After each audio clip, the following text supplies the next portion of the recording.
दोस्तों नमस्कार। आप सभी सदस्यों का स्वागत है बी ऑफिसर मेक ऑफिसर्स परिवार में। मैं हूं संभव जैन और हमें बहुत खुशी हो रही है कि हम आपके लिए कुछ कर पा रहे हैं।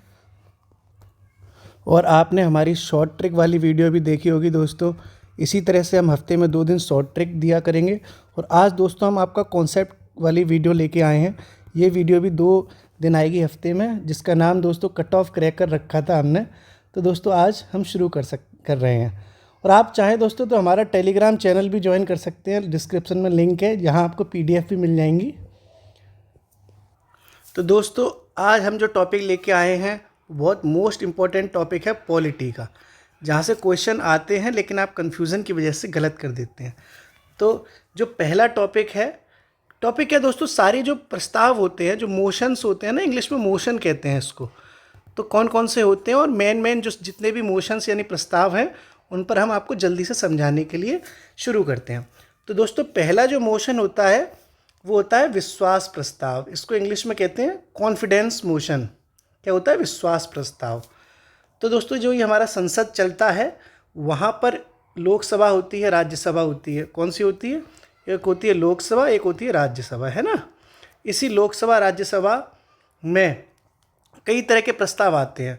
तो पहला प्रस्ताव है विश्वास प्रस्ताव। दोस्तों विश्वास प्रस्ताव मंत्रिपरिषद की तरफ से केवल लोकसभा में ही पेश किया जा सकता है। जैसे जो मंत्रिपरिषद है, जो कैबिनेट होती है, वो ही ओनली ला सकती है। वो भी कहाँ पे? केवल लोकसभा में। ठीक है। इसका मतलब ये होता है कि आपको विश्वास दिलाना पड़ेगा कि हमारी जो सरकार है वो स्थिर है, हमारे पास जितने भी सांसद हैं वो पूरे हैं, जितनी ज़रूरत होनी चाहिए उतने पूरे हैं। तो वो विश्वास कौन दिलाएगा? मंत्रिपरिषद। तो कहाँ दिलवाएंगे साहब? लोकसभा में। ठीक है। जो संविधान का अनुच्छेद 75 है दोस्तों, उसमें ये कंपलसरी है कि जो कैबिनेट है हमारी, वो लोकसभा में अपना पूरा विश्वास हासिल कर ले। इट मीन्स कॉन्फिडेंस में होना चाहिए हमारी पूरी मेजॉरिटी। ठीक है। तो विश्वास प्रस्ताव इस तरीके से आपने समझा कि कैबिनेट लेके आती है केवल लोकसभा में। और किस आर्टिकल के तहत है? तो आर्टिकल 75। तो इसी की तरह दोस्तों एक होता है अविश्वास प्रस्ताव। जब विश्वास तो कौन दिलाएगा? हमारी सरकार है, जिसकी सरकार चल रही है। और अविश्वास के लिए कौन प्रयास करेगा? विपक्ष। कि साहब आप ये विपक्ष जो है प्रयास करेगा कि जो आपकी सरकार है वो आपकी सरकार में जो सदस्य जितने होने चाहिए वो है ही नहीं। तो ये कौन लेके आता है दोस्तों? विपक्ष लेके आता है। ठीक है। और कहाँ पर लेके आएगा? जब विश्वास प्रस्ताव केवल लोकसभा में है तो अविश्वास प्रस्ताव भी केवल लोकसभा में ही होगा। ठीक है। कौन लेके आएगा दोस्तों? विपक्ष। जबकि विश्वास प्रस्ताव कौन लेके आ रहा था? केवल मंत्रिपरिषद। इसका भी संबंध दोस्तों अनुच्छेद 75 से है। देखिए इधर विश्वास प्रस्ताव का, तो अविश्वास प्रस्ताव का संबंध भी दोस्तों किससे हो गया? अनुच्छेद 75 से ही हो गया। अब आपको यहाँ पर ध्यान देना है कि अगर अविश्वास प्रस्ताव दोस्तों पास हो गया तो सरकार धूम धड़ाके से गिर भी जाती है। इसका मतलब है कि संसद में ये साबित हो जाएगा, लोकसभा में ये साबित हो जाएगा कि आपके पास जितने सदस्य होने चाहिए सरकार चलाने के लिए उतने हैं ही नहीं। तो आप सरकार कैसे चलाएंगे? इसलिए आपकी सरकार गिर जाएगी। ठीक है दोस्तों। लेकिन एक बात आपको याद रखनी है कि प्रस्ताव जो लाया जाएगा, कौन सा प्रस्ताव? अविश्वास प्रस्ताव। उसको लाने के लिए लोकसभा के कम से कम दोस्तों 50 सदस्यों का समर्थन ज़रूरी है। ऐसा नहीं है कि आपका जब मन आ गया तब आप अविश्वास प्रस्ताव उठा लाए। जब तक आपके 50 मेंबर्स इस प्रस्ताव के लिए राजी नहीं होंगे तब तक ये अविश्वास प्रस्ताव नहीं आएगा। ओके। उम्मीद है दोस्तों आप समझ रहे होंगे। तो आपने क्या समझ लिया? विश्वास प्रस्ताव। और क्या समझ लिया? अविश्वास प्रस्ताव।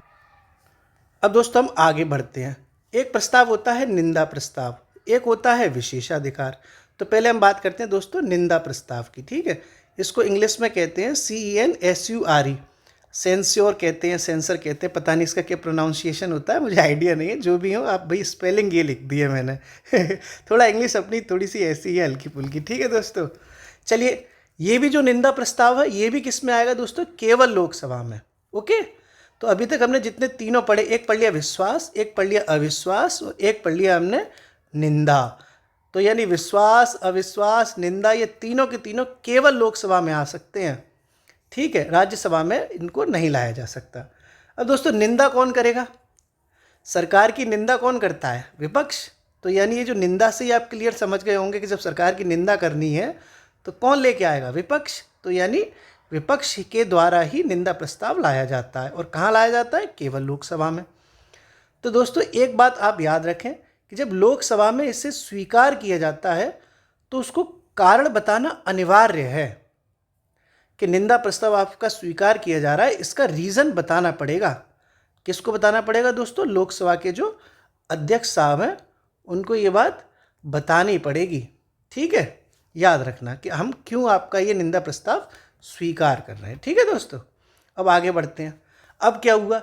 मान लीजिए ये निंदा प्रस्ताव तो स्वीकार हो गया, लोकसभा अध्यक्ष ने स्वीकार भी कर लिया, पूरी लोकसभा में ये पारित हो गया कि हाँ साहब इनकी निंदा की गई, वो बिल्कुल सही की गई। तब क्या होगा? तो क्या होगा दोस्तों? सरकार पे प्रेशर बढ़ जाएगा कि हमारी निंदा हो रही है, बताइए। तो दोस्तों क्या होगा? जब अगर प्रस्ताव पास हो गया, मान लो निंदा प्रस्ताव पास हो गया, तो सरकार क्या सोचेगी कि यार प्रेशर है तो हमारे खिलाफ निंदा प्रस्ताव पास हो गया। तो सरकार पर प्रेशर तो दोस्तों बढ़ जाता है। आप ये देख रहे हो कि दबाव में तो वृद्धि हो जाएगी, लेकिन सरकार गिरती नहीं है। ऐसा नहीं है कि फिर अगर ये निंदा प्रस्ताव पास हो गया तो सरकार को या मंत्रिपरिषद को इस्तीफा देना पड़े, ऐसा नहीं होता।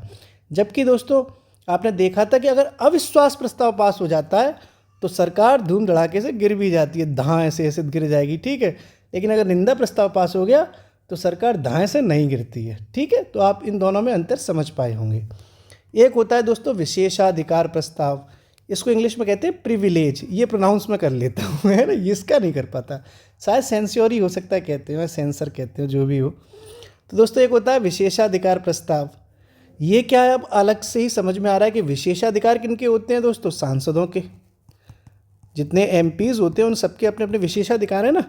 तो जब इन एमपीज़ को, जब इन सांसदों को लगता है कि कोई हमारे विशेषाधिकारों को छीन रहा है या हमारे विशेषाधिकारों का उल्लंघन कर रहा है, तो इस उल्लंघन पे उन्हें कष्ट होता है, इसलिए वो ये विशेषाधिकार प्रस्ताव लेके आते हैं।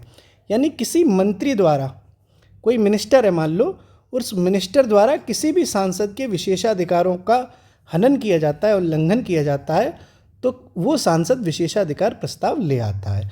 और याद रखने वाली बात है दोस्तों कि ये किसी भी सदन में ऐसा प्रस्ताव लाया जा सकता है, चाहे वो लोकसभा हो चाहे वो राज्यसभा हो, दोनों ही सदनों में ऐसा हो सकता है। ओके, जबकि ये जो निंदा प्रस्ताव है, अविश्वास प्रस्ताव है, विश्वास है, ये केवल लोकसभा में थे, जबकि विशेषाधिकार दोनों में लाया जा सकता है। ठीक है, आगे बढ़ते हैं। ये देखिए अब दो इम्पोर्टेंट प्रस्ताव और हैं, एक है ध्यानाकर्षण प्रस्ताव, एक है स्थगन प्रस्ताव। ठीक है दोस्तों, अगर आप चाहें तो दोस्तों इसको एक कॉपी में नोट्स की तरह भी लिख सकते हैं, ताकि फ्यूचर में आप इन चीज़ों का रिवीजन भी कर सकें। नहीं अभी तो आप पढ़ लेंगे, आपको मज़ा आ जाएगा, हाँ समझ गए, 2 दिन बाद फिर सब चीज़ें आप भूल जाएंगे, है ना, भूला, ऐसे भूला भूला हो जाएगा, एकदम गजनी बन जाओगे आप, है ना। चाहें तो लिख लें। अगला देखें दोस्तों, होता है ध्यानाकर्षण, एक होता है स्थगन। तो जैसा कि पहले हम चलते हैं ध्यानाकर्षण पे, इसको इंग्लिश में कहते हैं कॉलिंग अटेंशन। यानी कोई ऐसी मैटर है जिसको अटेंशन चाहिए, जिसको ध्यान चाहिए, है ना, मेरी तरफ ध्यान दो जरा, है ना, मैं तुम्हें बर्बाद करना चाहती हूँ तो ये ध्यानाकर्षण प्रस्ताव है। ठीक है दोस्तों, अटेंशन चाहिए भाई इसको। इसका मतलब अटेंशन कब चाहिए होता है? जब बहुत इम्पोर्टेंट कोई मैटर आ गया हो, जिसको लेट नहीं किया जा सकता, यानी अविलंबनीय लोक महत्व, यानी ऐसा मैटर जो अनअवॉइडेबल हो और पब्लिक ग्रीवेंस में बहुत इंपॉर्टेंट हो। ठीक है दोस्तों, तो अगर ऐसा कोई मैटर आएगा तो कौन सा प्रस्ताव लाएंगे? ध्यानाकर्षण।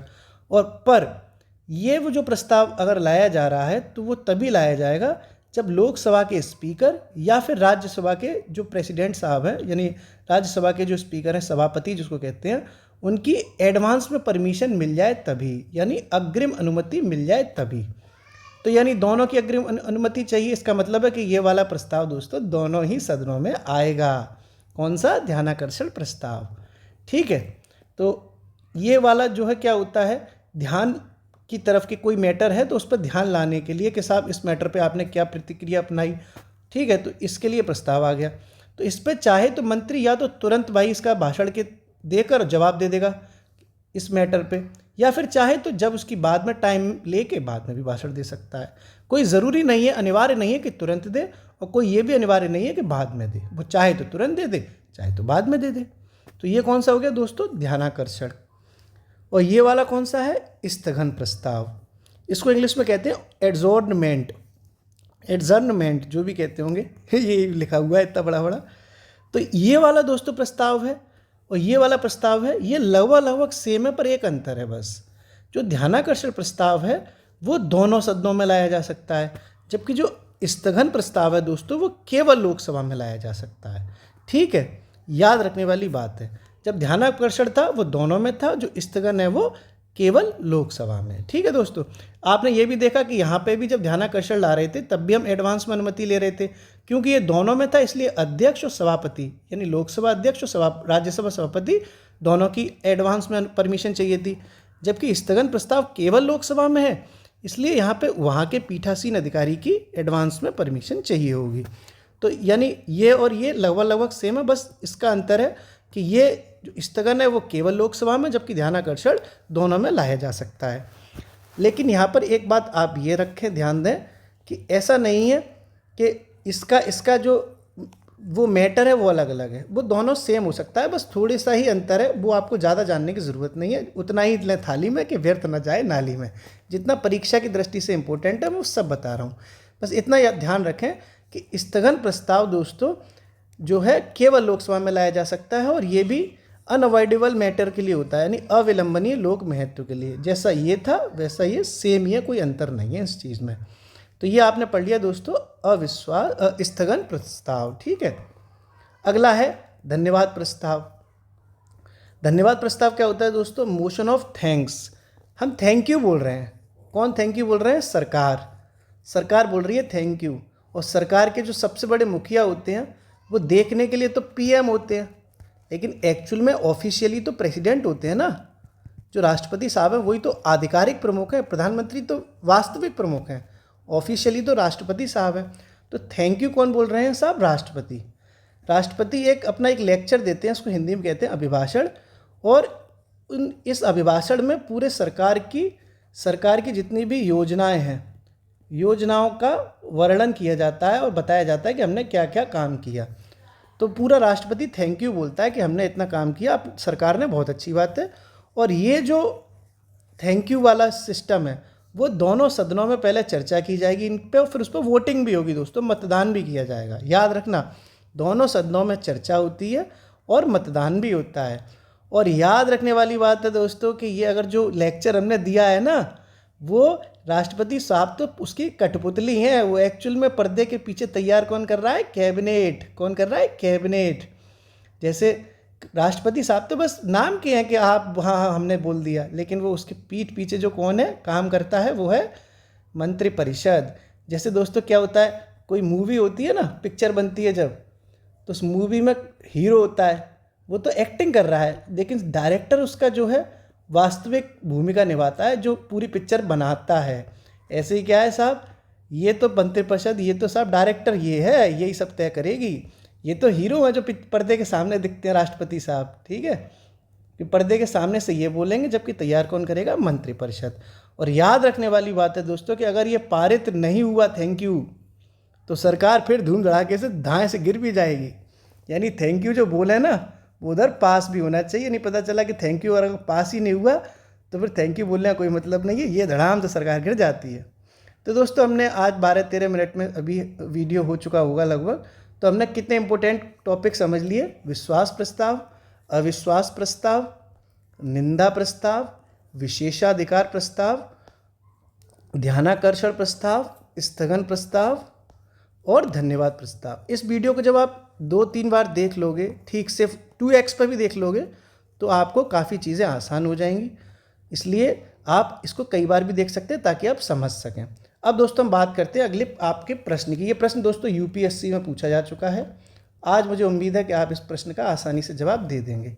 प्रश्न ये है कि अविश्वास प्रस्ताव के संदर्भ में कौन सा या कौन से कथन सही हैं। ठीक है, कौन से प्रस्ताव के संबंध में, अविश्वास प्रस्ताव के। पहला कथन है ये दोनों सदनों में लाया जा सकता है। दोस्तों बताओ, अभी मैंने बताया था दोनों सदनों में लाया जा सकता है कि नहीं। दूसरा है प्रस्ताव पास होने पर दबाव बढ़ जाता है और मगर सरकार नहीं गिरती। ये किस प्रस्ताव के बारे में है, अविश्वास प्रस्ताव के में। अच्छा, जब कमेंट में आप बताइएगा ए केवल एक सही है, बी केवल 2 सही हैं, सी दोनों सही हैं, डी दोनों गलत हैं। आप अपना कमेंट के माध्यम से आंसर ज़रूर दीजिएगा दोस्तों, ठीक है। फिर से आपसे मुलाकात होगी एक नई वीडियो के साथ। इस वीडियो में इतना ही, शुक्रिया।